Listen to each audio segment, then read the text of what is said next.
This is the mirror tool in Fusion, and it's the most powerful way to create perfect symmetry fast. In this video, I'll show you how to mirror sketches, components, and also features. And I'll also explain the most common frustrations people have with the mirror tool and how to fix them. And to demonstrate this, we'll be modelling a simple U-shaped bracket, so you can follow along as well, step by step. So let's fire up Fusion then, and let's start with a new file. And the first thing that we want to do is want to save our file. And I'm going to call this one mirror. And you can choose which file you'd like to save this in. I'm just going to choose this folder here. But you can choose yourself where you'd like to save it. So I'm going to press save. And I'm going to create a new component. And I'm going to call this one bracket. So first of all, what I'm going to do is sketch on this right hand plane here. And I'm going to draw a center line. So I click from the middle point here and I draw a line and I come up, and this one's going to be 40mm.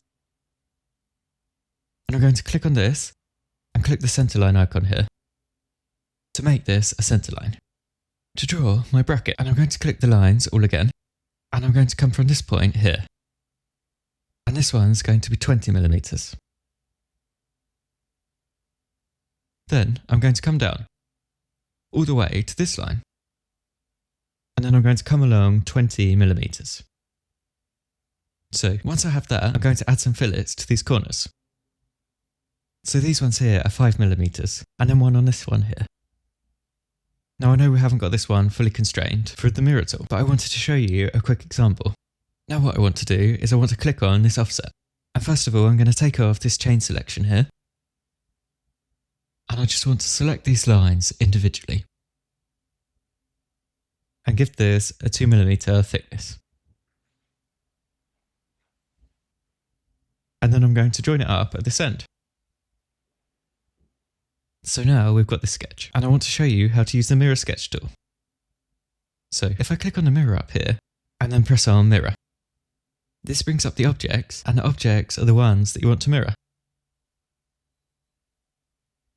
So we want to mirror all of our lines going around.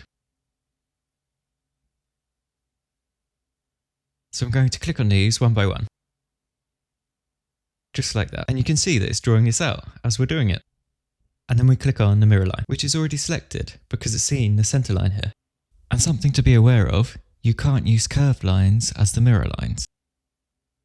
And you can see that that's mirrored that across. So one of the issues that sometimes people face when they're doing this is they accidentally click on the center line as well when they're selecting the objects. So you need to be careful of that. Alternatively, we might have this closed off and we don't want to mirror it. So we don't want to end up with two overlapping sketches. So now I'm going to press OK, and you can see that we've got our bracket. And I've made this side of the bracket shorter on purpose, because I want to show you something here, and that is with mirrors, they're actually automatically updating. So you can see that here, once I've done that, it's actually moved both sides out as well. So I'm going to press on finish sketch, and you can see that using the mirror, this is quite a lot of complicated shapes, and it would take a lot of time just to try and copy it on the other side. So we can really save a lot of time by using mirrors. So I'm just going to press the home here, and then I'll rotate this around. And I'm going to extrude this out, and I'm going to make this one 40mm. And press OK. So now we have our 3D bracket, and I want to add some holes to this. So I'm going to click on the top face up here, and I'm going to click on the sketch. And I'm going to rotate this view around, just spinning it around like this. And now I'm going to draw a circle. And I'm going to position this in the middle here, and you can use these blue lines that come up as a guidance. And it will show you the center. So I'll lock that into position, and this hole is going to be 20mm. And then I'm going to finish this sketch and press the home again to spin it around. And I'm going to extrude this down to create a cut. So I'm just going to cut through the surface here, because the next thing that I want to show you is that if I press create here, then we've also got this mirror.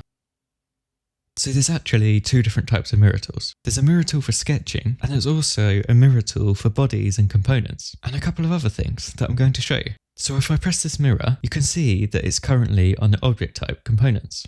But I want to mirror this feature, and the feature that I want to mirror is this extruded cut to cut out another circle. So I'm going to select that in the timeline down here, and then I'm going to use a plane to mirror. So I'm going to click on this, and then I'm going to click on this plane here, and you can see that the mirror cuts through the other side. And we've also got 3 different types of compute types here. There's the optimize, which is the fastest, and this mirrors faces rather than recomputing all the features. The identical, which makes identical copies of the features as it originally was.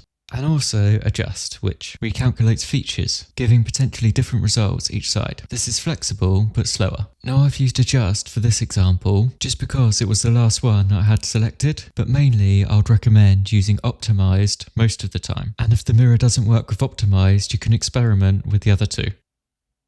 So I'm going to click OK on that, and you can see that it's mirrored that across the plane, and we've mirrored that feature.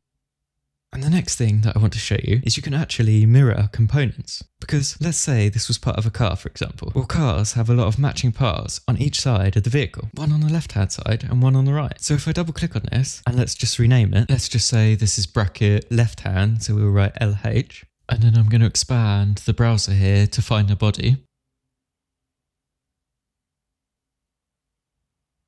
And right click on this body and press copy and move it across.